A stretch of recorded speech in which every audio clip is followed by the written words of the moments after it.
Raia wenzangu na ndugu zangu wa Israeli, ninajivunia nyinyi. Ninajivunia uthabiti wenu. Ninajua kuwa ni vigumu kukaa katika vyumba vya usalama na ni vigumu kukaa kwenye makazi ya kujikinga. Ninaelewa ugumu wa kushughulika na watoto na masomo na biashara. Najua jinsi ilivyo vigumu kwa wazee na kwa wanajeshi wa akiba. Mimi na wenzangu serikalini tunafanya kazi kila siku ili kupunguza mzigo wenu, kufungua tena masomo na uchumi, kufanya hivyo hatua kwa hatua, na kuhakikisha fidia inayofaa kwa wamiliki wa biashara, kwa waajiriwa, kwa wanajeshi wa akiba na pia kwa familia zao. Tunawekeza rasilimali kubwa sana katika hili na bado tunahitaji kuongeza zaidi. Ninajua jambo moja, uvumilivu wenu, kufuata kwenu maelekezo ya ulinzi wa raia na ukweli kwamba mnaingia katika maeneo ya kujikinga mara kwa mara, yote haya yanatuwezesha sisi, serikali, jeshi na vyombo vya usalama kuendelea kupigana na kufanikisha malengo ya operesheni. Dunia yote inaelewa kuwa sisi ni taifa la simba. Sisi pia ni taifa lenye mshikamano. Kila mmoja analijua hilo nyumbani kwake na katika familia yake. Mlio wetu, mlio wa simba, unasikika duniani kote.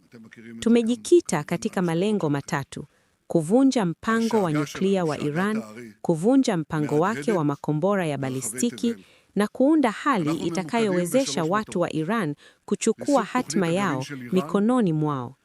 Baada ya shinikizo, kiongozi wa Iran aliamuru kujaribu kujenga upya programu za nyuklia na makombora tulioharibu na kuzificha kwa kina chini ya ardhi. Sasa, tunafanya kazi si tu kuharibu makombora yaliyosalia na programu za nyuklia, bali pia kuharibu viwanda vinavyowezesha kuzalishwa kwa programu hizo. Hata sasa, ninaweza kuwaambia, Iran haina uwezo wa kurutubisha uranium wala kutengeneza makombora ya balistiki. Tunaendelea kuvunja uwezo huu kabisa. Tutauvunja kabisa hadi kuwa vumbi. Pamoja na mshirika wetu mkubwa Marekani, tumefikia mafanikio makubwa sana hadi sasa. Tumeondoa kiongozi wa Iran, tumeondoa uongozi wa kisiasa na kijeshi, pamoja na viongozi wa walinzi wa mapinduzi na Basiji. Katika siku za hivi karibuni, tumewaondoa pia viongozi wakuu wengine, wakiwemo wakuu wa ujasusi na vikosi vya usalama waliokuwa wanahusika na ukandamizi wa watu wa Iran na kuelekeza mashambulizi dhidi yetu. Haijalishi nani atachukua nafasi yao, tunahakikisha kuwa uongozi wao hautadumu kwa muda mrefu. Mbali na viongozi, tumewaondoa maelfu ya wapiganaji wa vyombo vya ukandamizi.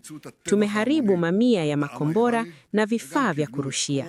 Tunawashambulia kila siku, kila saa, angani, ardhini, chini ya ardhi na sasa pia baharini. Jana tuliharibu kikosi chao cha majini katika bahari ya Kaspiani. Washirika wetu wa Marekani waliharibu kikosi kimoja na sisi tukaharibu kingine. Tunawashambulia pia mitaani na katika vituo vya ukajilizi.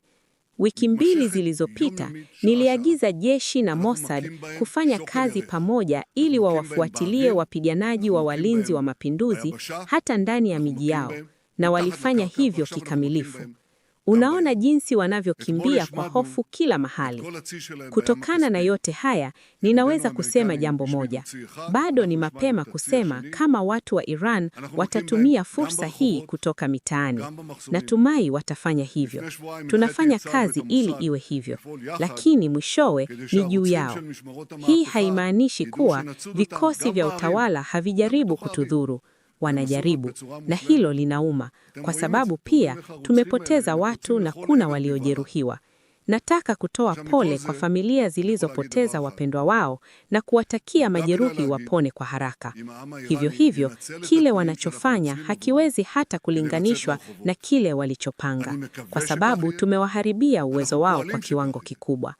Mnakumbuka mwanzo wa vita, maelfu ya wapiganaji waliokuwa mipakani na kwenye handaki na tishio la makombora na roketi 150,000 yaliyolenga kuharibu miji ya Israeli pamoja na makombora ya balistiki ya Iran. Walitabiri majengo mengi yangebomoka Tel Aviv, Yerusalemu na Haifa. Lakini sasa majengo yanayoporomoka yako Teherani na Beiruti.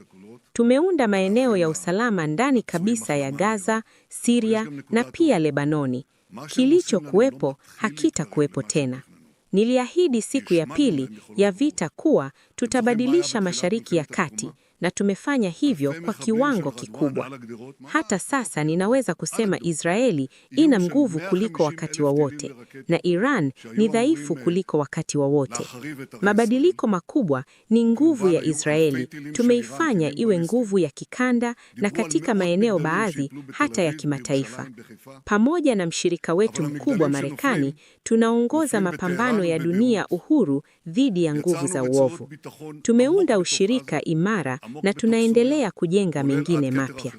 Tumeimarisha ushirika na Marekani kwa kiwango hakikuwahi. Ushirika wangu na rafiki yetu President Trump haukuwahi kushuhudiwa.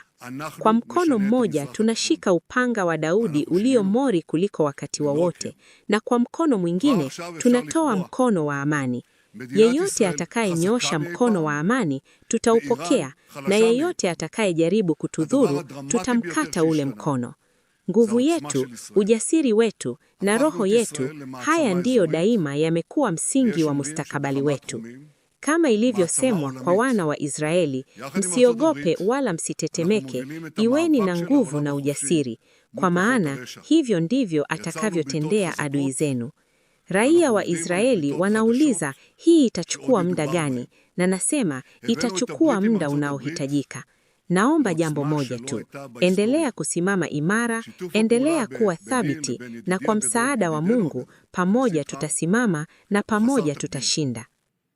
בידנו האחת אנחנו אוחזים בחרב דוד שהיא מושחזת וחדה מאי פעם, וידנו השנייה מושטת לשלום. מי שיושיט יד לשלום בחזרה, נאמץ אותה. ומי שינסה לפגוע בנו, נגדע את ידו. העוצמה שלנו, האומץ שלנו, הרוח שלנו, אלה תמיד היו המפתח להבטחת עתידנו. כדברי יהושע בן נון לבני ישראל, אל תראו ואל תחתו, חזקו ואמצו, כי ככה יעשה אדוני לכל אויביכם. אתם אזרחי ישראל שואלים, כמה זמן זה ייקח?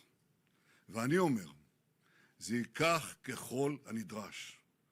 אני מבקש מכם רק דבר אחד: המשיכו לזקוף קומה, המשיכו לעמוד איתן, ובעזרת השם יחד נעמוד ויחד ננצח.